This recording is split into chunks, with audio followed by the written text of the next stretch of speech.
92.7 big FM पर आप सुन रहे हैं यादों का edit box with Nilesh Mishra और मैं आपको सुनाने जा रहा हूं संकेत शर्मा की लिखी कहानी दो इंजीनियर्स की प्रेम गाथा बिना किसी एड ब्रेक के।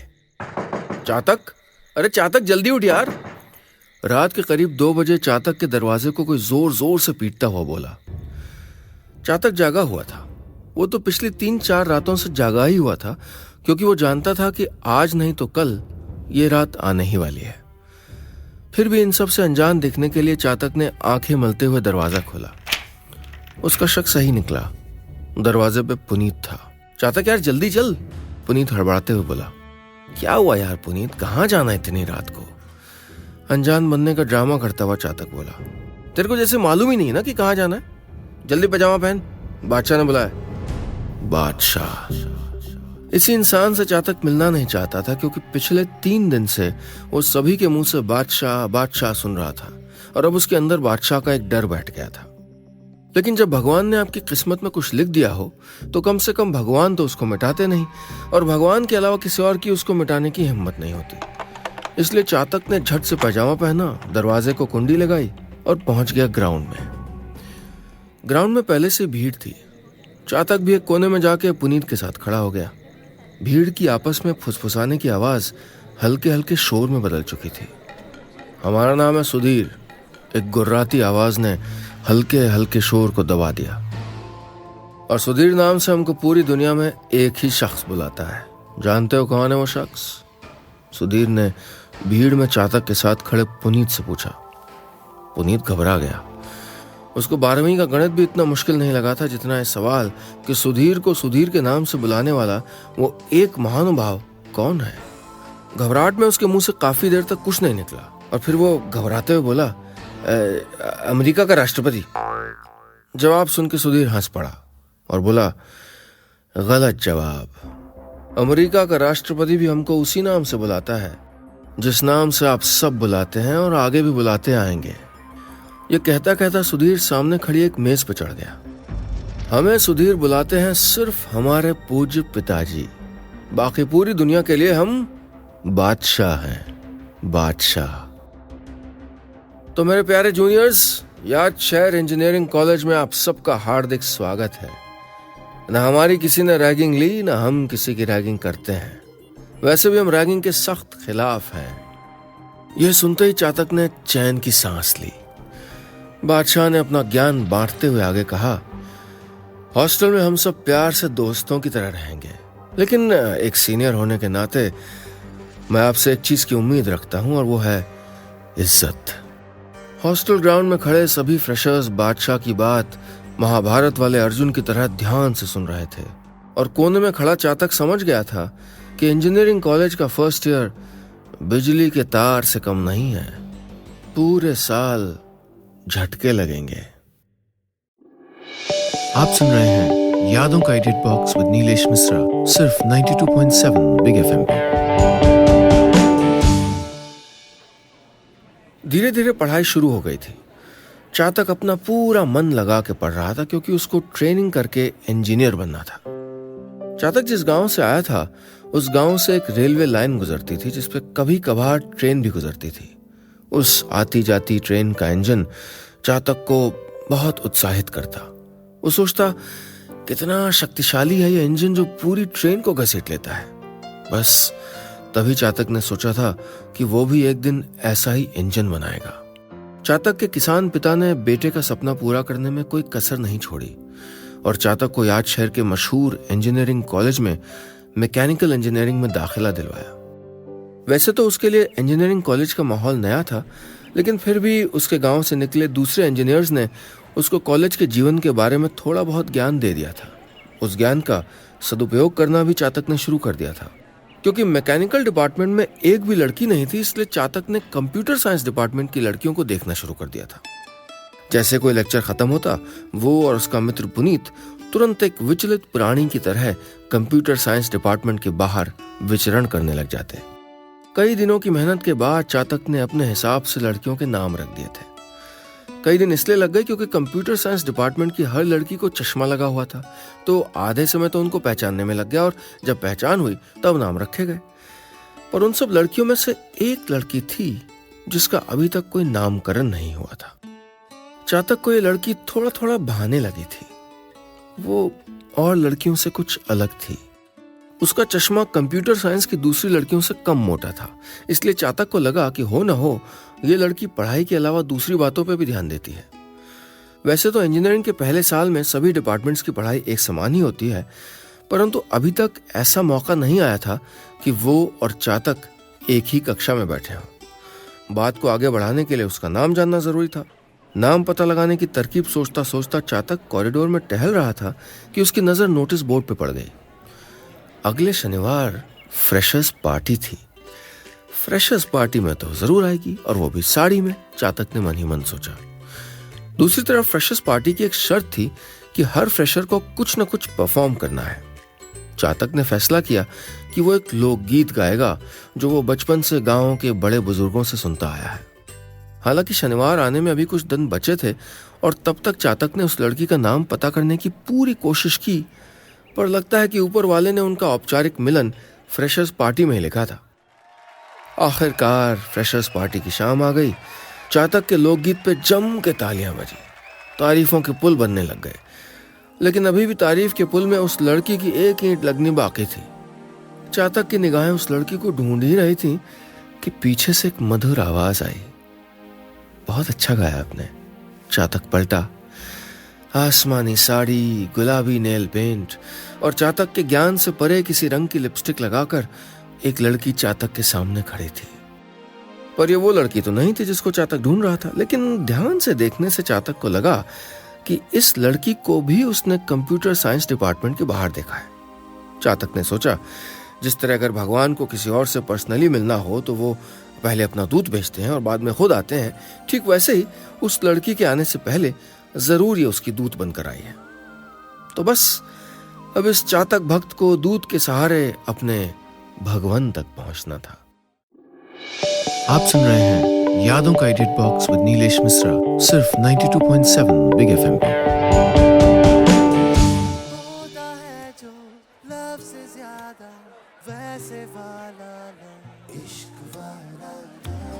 पूछना सही रहेगा या नहीं, चातक मन ही मन काफी देर से एक ही बात सोच रहा था। आखिरकार उसने हिम्मत करके काफी देर से अपने पास खड़ी बतियाती उस लड़की उस दूत से पूछ ही लिया, आपके कंप्यूटर साइंस डिपार्टमेंट में एक लड़की है, सुंदर सी, आपसे कम मोटा चश्मा पहनती है और काफी प्यारी भी लगती है, आप जानती हैं उसको? इतना सुनते ही उस लड़की का चेहरा गुस्से से लाल हो गया। वो जोर से बोली, आई डोंट नो, और चली गई। चातक को दूत में आए इस बदलाव की वजह समझ नहीं आई। वो तेजी से उनके पीछे सुनिए सुनिए कहता चलने लगा कि पानी के स्टॉल पे उसकी नजर पड़ी और वहां उसे पानी पिलाते साक्षात भगवान, यानी इंजीनियरिंग कॉलेज का अपना पहला प्यार नजर आ गया। दूध की परवाह किए बिना वो भगवान की तरफ जाने लगा। चातक धीरे धीरे पानी के स्टॉल की तरफ तेज तेज धड़कनों के साथ बढ़ रहा था। वो वहां पहुंचा भी नहीं था कि उस लड़की ने चातक को देखकर मुस्कुराना शुरू कर दिया। चातक की धड़कनें और तेज हो गईं। वो पानी का ग्लास मांगने ही वाला था कि वो लड़की बोल पड़ी, क्या गाते हैं आप, एक बार फिर से सुनाई ना। ये सुनते ही भगवान पर चातक का यकीन एकदम से और बढ़ गया। चातक कुछ बोलता कि उससे पहले उस लड़की ने चातक का हाथ पकड़ लिया और अपना पानी का स्टॉल छोड़कर उसको ऑडिटोरियम के पीछे ले जाने लगी। चातक के रोंगटे खड़े हो गए, उसका रक्तचाप, ब्लड प्रेशर बढ़ गया, टांगें कांपने लग गई। पहली बार किसी लड़की ने उसका हाथ पकड़ा था और हाथ पकड़ते ऑडिटोरियम के पीछे ले जा रही थी।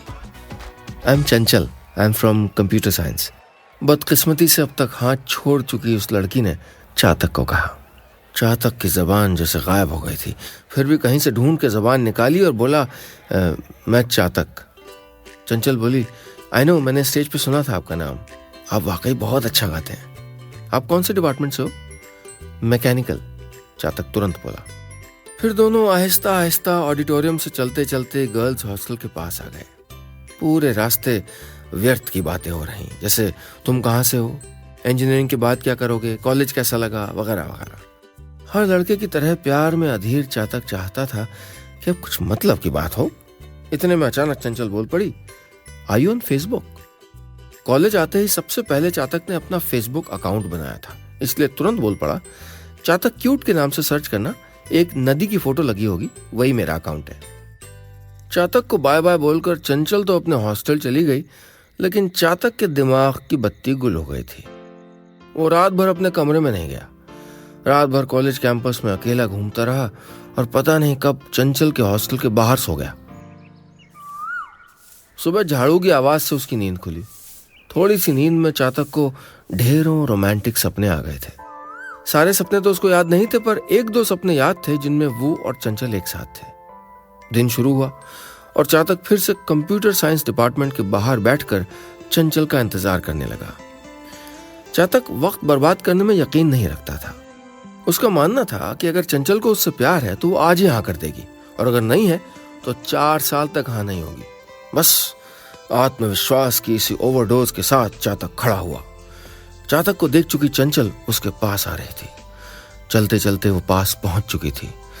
चातक ने आंखें बंद की, बिल्कुल वक्त नहीं गंवाया और कह दिया, चंचल तुम बहुत प्यारी हो।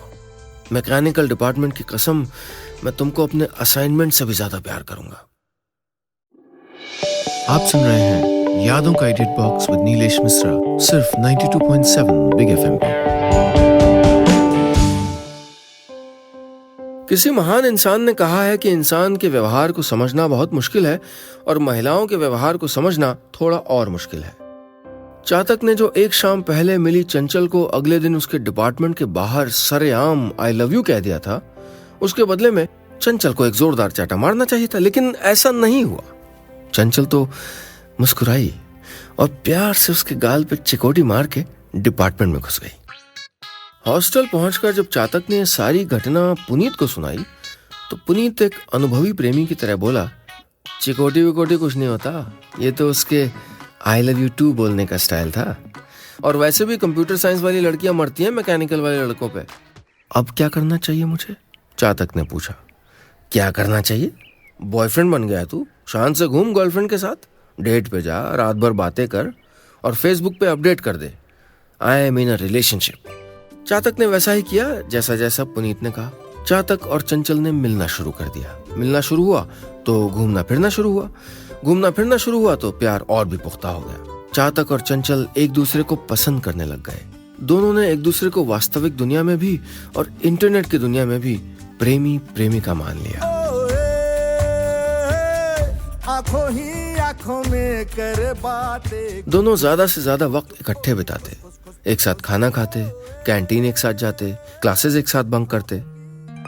ख्यालों में खोया चातक कल्पना करता रहता कि वो एक बड़ा सा इंजन बना रहा है और चंचल उसको कंप्यूटर से चला रही है, कि उनकी शादी हो चुकी है और उनके 2 बच्चे हैं, एक लड़का एक लड़की, और वो भी मैकेनिकल इंजीनियर और कंप्यूटर इंजीनियर ही है। प्यार की सारी हदें पार करता हुआ चातक कलाई पे चंचल के नाम का एक टैटू बनवाने की सोच रहा था। सब कुछ एक आदर्श प्रेम कहानी जैसा चल रहा था और चातक चंचल अपने इस समय को सर्वश्रेष्ठ समय मानकर इश्क के दरिया में गोते लगा रहे थे। लेकिन इश्क तो आग का दरिया है और दरिया में अगर प्यारी प्यारी डॉल्फिन मछली होती है तो खूंखार शार्क भी होती है। एक रात चातक जब हॉस्टल के कमरे में कंबल में मुंह छुपा के चंचल से फोन पे बातें कर रहा था कि तभी उसके दरवाजे पे खट खट हुई। दरवाजा खुला तो सामने बादशाह खड़ा था, चातक का सीनियर और कॉलेज का लफंगा बादशाह। जरा फोन काट के बाहर आओ, बादशाह धमकी भरे लहजे में बोला। चातक हैरान था कि बादशाह को कैसे पता था कि वो फोन पे बात कर रहा था। चंचल को झट से स्थिति समझा के चातक ने फोन काटा और बाहर आ गया। बाहर अकेला खड़ा बादशाह चातक के कंधे पे हाथ रख के बोला, और लाइफ कैसी चल रही है आशिक बाबू? चातक डरते हुए नकली हंसी हंसने की कोशिश करने लगा। क्या लगती है चंचल तुम्हारी? बादशाह ने आते ही गोला दाग दिया। कुछ नहीं सर, चातक बोला। बादशाह ने गहरी सांस ली और बोला, अरे मैं तो खामखाई डर रहा था। जब तुम्हारी कुछ नहीं लगती इसका मतलब हुआ कि हमारी बहुत कुछ लगती है। चातक का बदन कांपने लग गया। वो डर के मारे कुछ नहीं बोल पाया। बादशाह ने चातक को कॉलर से पकड़ा और धमकाते हुए बोला, पसंद आ गई है हमको चंचल। अगर आसपास भी दिखे ना तो बेटा पूरे साल असाइनमेंट और नोट्स के लिए तरसोगे। अभी जाते ही फोन पे बोल देना उसको कि ना आज के बाद तुम उससे बात करोगे और ना वो तुमसे बात करेगी। और अगर कहीं भूले भटके भी तुमने मेरा नाम लिया तो आशिक बाबू, याद शहर में तो नहीं रह पाओगे तुम, कोई नया ठिकाना ढूंढ लेना। आप सुन रहे हैं यादों का edit box with Nilesh Mishra, सिर्फ 92.7 बिग एफएम पे। चातक वापस अपने कमरे की ओर भागा। हर आता जाता शख्स उसको बादशाह ही दिख रहा था। उसको चंचल अपने से दूर जाती दिख रही थी। वो एक अजीब स्थिति में फंस चुका था। ना तो बादशाह से लड़ा जा सकता था, ना उसको समझाया जा सकता था। तो इसका मतलब उसका प्यार चंचल उससे दूर चली जाएगी। भागता भागता चातक अपने कमरे के बाहर गिर गया। वो उठा, कमरे में घुसा और खुद को बंद कर लिया। क्या वो चंचल को सारी बात बताए या उससे ब्रेकअप कर ले? पर ब्रेकअप करके तो वो जी नहीं पाएगा। चातक ये सब सोच ही रहा था कि कंबल के नीचे पड़ा उसका मोबाइल बज उठा। चंचल का फोन था। चातक ने फोन नहीं उठाया। उसने फोन ऑफ कर दिया। दीवार के सहारे जमीन पर बैठा वो काफी देर तक सोचता रहा। फिर उसने अपना मोबाइल ऑन किया और चंचल को फोन लगाया। चातक ने चंचल को सारी बात बताई तो चंचल ने उसको डांटना शुरू कर दिया। 2 थप्पड़ नहीं मारे तुमने उसको? तुम्हारे सामने तुमसे वो तुम्हारी गर्लफ्रेंड मांग रहा है और तुम सीने सीने कर रहे हो, लूजर कहीं के। यह कह के चंचल ने फोन काट दिया। चातक का मन और उदास हो गया। वो रोने लग गया। वो रात भर रोता रहा। फिर सुबह करीब 5 बजे उसको चंचल का फोन आया। चंचल के पास एक उपाय था। उसने चातक को समझाया कि देखो, बादशाह का हम कुछ नहीं बिगाड़ पाएंगे।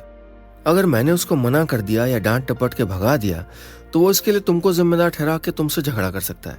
इसलिए हम दोनों की भलाई और मुझसे ज्यादा तुम्हारी भलाई इसमें है कि तुम मुझसे ब्रेकअप होने का नाटक करो। चातक को बोल दो कि मेरे और चंचल के बीच अब कुछ नहीं है। मैं 2 दिन उससे प्यार का नाटक करूंगी और फिर उससे ब्रेकअप कर लूंगी। फिर थोड़े दिन हम अलग अलग रहने का नाटक करेंगे और फिर दोबारा साथ आ जाएंगे। चंचल प्यार के खेल में किसी माहिर खिलाड़ी की तरह बात कर रही थी। मरता क्या न करता। प्यार में टूट चुके चातक को न चाहते हुए भी यह उपाय सही लगा। अगले दिन सब कुछ प्लान के अनुसार हुआ। बादशाह पहले से ही कंप्यूटर साइंस डिपार्टमेंट के बाहर मौजूद था। चातक बादशाह के पहले से भी पहले मौजूद था। चंचल थोड़ी देर में अनजान बनने का नाटक करती हुई आई। उसको देखते ही बादशाह ने उसको अपने पास बुलाया और बिना वक्त गंवाए उसको प्रपोज कर दिया। चातक एक दीवार के पीछे छुपा ये सारा सीन देख रहा था। दूर से देखने पर दिख रहा था कि चंचल ने पहले काफी देर तक ना नुकुर की, मगर बादशाह के अथक प्रयास के आगे वो हार गई और आखिरकार उसने अनमने से बादशाह को आधा आलिंगन यानी आधा हक किया। ये वैसी ही बात थी जैसे नकली सी मुस्कान के साथ साथ आप खड़े रहते हैं पर सामने वाला व्यक्ति आपकी इस नकली मुस्कान को आपकी सहमति मान के आपको कस के गले लगा लेता है। चातक ने आंखें बंद कर ली। वो इस हृदय विदारक दृश्य को और नहीं देखना चाहता था। वो तो बादशाह को बुरी तरह पीट देना चाहता था। उसको एक बड़े इंजन में बंद करके मैकेनिकल डिपार्टमेंट के नीचे कोई सुरंग खोद के उसमें छुपा देना चाहता था। जिस तरह विवाह में पिता कन्या दान करते हैं, ठीक वैसे ही चातक को लगा कि आज उसने अपने हाथों से प्रेमिका दान कर दिया है। आप सुन रहे हैं यादों का edit box with Nilesh Mishra, सिर्फ 92.7 बिग एफएम पे। आज चातक चंचल को अलग हुए पूरे 11 दिन हो गए हैं। बादशाह के डर से चातक और चंचल एक दूसरे से मिले भी नहीं हैं। वो बस आते जाते एक दूसरे से नजरें मिला लेते हैं। नजरों नजरों में चातक 1000 सवाल पूछता है और नजरों नजरों में चंचल एक भी सवाल का जवाब नहीं दे पाती। हालांकि दोनों SMS, मोबाइल और फेसबुक पे बातें कर लेते हैं पर उतनी रोमांटिक नहीं कर पाते। और वैसे भी 24 में से 26 घंटे तो बादशाह चंचल के साथ ही रहता। धीरे धीरे चंचल की SMS, मोबाइल और फेसबुक पे बातें भी कम हो गई थी। चातक अब और अभिनय नहीं कर सकता था। वो चाहता था कि चंचल जल्दी से जल्दी बादशाह से ब्रेकअप करे। पढ़ाई में तो उसका मन अब वैसे ही नहीं लगता था, इसलिए उसने चंचल बादशाह का पीछा करना शुरू कर दिया। दोनों वैसे एक साथ लंच करते जैसे चंचल चातक किया करते थे, हाथ में हाथ डाल के घूमते। ऐसे ही पीछा करते करते एक शाम चातक ने देखा कि बादशाह और चंचल मैकेनिकल डिपार्टमेंट के पीछे बने एक बड़े से पीपल के पेड़ की तरफ जा रहे हैं। चातक भी पीछे पीछे हो लिया। चातक ने देखा कि पेड़ के पीछे बादशाह चंचल। बस अब तो हदों की भी हद हो गई थी। यह दृश्य काफी था चातक के मरते हुए प्यार के कफन में आखिरी कील ठोकने के लिए। अरे भाड़ में गया सीनियर, चातक ने मनी मन सोचा और गुस्से से बादशाह की तरफ बढ़ा। उसने बादशाह को खींचा और जोर से धक्का दे दिया। बादशाह पत्थरों में गिर गया। ये देख के चंचल जोर से चिल्लाई, चातक ये क्या बदतमीजी है। चंचल के मुंह से अपने लिए बदतमीजी शब्द सुनकर चातक भौचक्का रह गया। इतने में बादशाह उठा और चातक की तरफ बढ़ा। तभी चंचल बादशाह से बोली, स्वीटू प्लीज आप कोई झगड़ा नहीं करेंगे, आपने प्रॉमिस किया था ना, चलो यहाँ से। चातक को लगा कि चंचल अभी भी उन दोनों का प्यार छुपाने के लिए अभिनय कर रही है, इसलिए वो चिल्ला के बोला, चंचल बस अब हमको और एक्टिंग की जरूरत नहीं है, बता दो इस बादशाह को कि तुम किससे प्यार करती हो। मैं सिर्फ बादशाह से प्यार करती हूँ चातक, और मैं कोई एक्टिंग नहीं कर रही, चले जाओ यहां से। चंचल के शब्द सीधा चातक के दिल में चुभ गए। वो सारी रात उस पीपल के पेड़ के नीचे बैठा रहा। चंचल के कहे उन शब्दों ने इतना गहरा घाव दिया था कि चातक ने उससे कभी उसके ऐसे व्यवहार की वजह नहीं पूछी और ना ही कभी चंचल ने उसको बताया। आते जाते कभी दोनों टकराते तो चंचल नजरें फेर लेती। चातक के दोस्तों ने अपने अपने असफल प्रेम के किस्से सुनाए तो चातक का दर्द कुछ कम हुआ और उसने पढ़ाई शुरू कर दी। वक्त बीतता गया। चातक को चंचल बादशाह अब भी कैंपस में दिखते तो उसका चंचल से झगड़ा करने का दिल करता, उससे वजह पूछने का दिल करता, पर फिर वो अपने दिल को समझा लेता। ऐसा करते करते 2 सेमेस्टर एग्जाम खत्म हो गए, साल बीत गया। एक दिन संडे की दोपहर चातक के हॉस्टल का दरवाजा किसी ने खटखटाया। आधी नींद में उठकर उसने दरवाजा खोला तो सामने बादशाह खड़ा था। जिस इंसान की शक्ल पसंद नहीं थी चातक को, वो उसके सामने खड़ा था। कैसे हो चातक भाई? बादशाह बोला।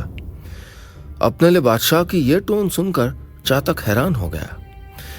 बादशाह बिना पूछे कमरे के अंदर आ गया। बिस्तर पे लेट के बोला, मैं और चंचल अब साथ नहीं है। क्या हुआ? चातक ने बेसब्री से पूछा। कुछ नहीं यार, वो अपने फाइनल ईयर के सीनियर है ना, राघव सर, उनको डेट कर रही है। मुझे तो ब्रेकअप की वजह भी नहीं बता के गई। पूरा साल उसकी हेल्प की मैंने, नोट्स दिए, उसके असाइनमेंट खुद बनाए, महंगे गिफ्ट भी दिए। अब सीनियर राघव सर से तो लड़ भी नहीं सकते ना। बादशाह ने गहरी सांस ली और बोला, तुम बताओ चातक, क्या कर रहे हो आज संडे को? कुछ खास नहीं, चातक बोला। भगवान ने तो अर्चना स्वीकार नहीं की, लेकिन आजकल उनके दूध की पूजा में लीन हूं। बहुत आनंद आ रहा है। बस इतनी सी थी ये कहानी।